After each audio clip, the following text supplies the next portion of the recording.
पाकिस्तानची झोपमोड झालेली आहे. पाकिस्तानच्या लष्करशहांना नेत्यांना झोपच येत नाही अशा प्रकारची परिस्थिती आहे. भारत कधीही हल्ला करू शकेल या भीतीने पाकिस्तानचा टायर पंक्चर झालेला आहे आणि पाकिस्तान लष्करामध्ये वरपासून खालपर्यंत राजीनाम्याचं अखंड सत्र सुरू झालेलं आहे. या पार्श्वभूमीवर भारतात मात्र तणावमुक्त वातावरण दिसतंय. जो काही थोडा बहुत तणाव आहे तो शेअर बाजारापुरता मर्यादित आहे.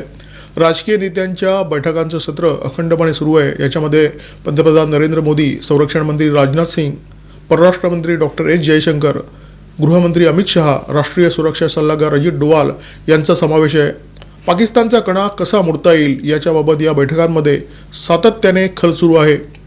भारताचे जे सेनापती आहेत ते रणनीती कशी असावी याच्याबाबत चर्चा करण्यामध्ये गुंतलेले आहेत. राजकीय नेत्यांच्या दैनंदिनीमध्ये, त्यांच्या दिनचर्येमध्ये अजिबात फरक पडलेला दिसत नाही आहे आणि याचे स्पष्ट संकेत अश्विनी वैष्णव यांच्या या पत्रकार परिषदेतून मिळालेले आहेत.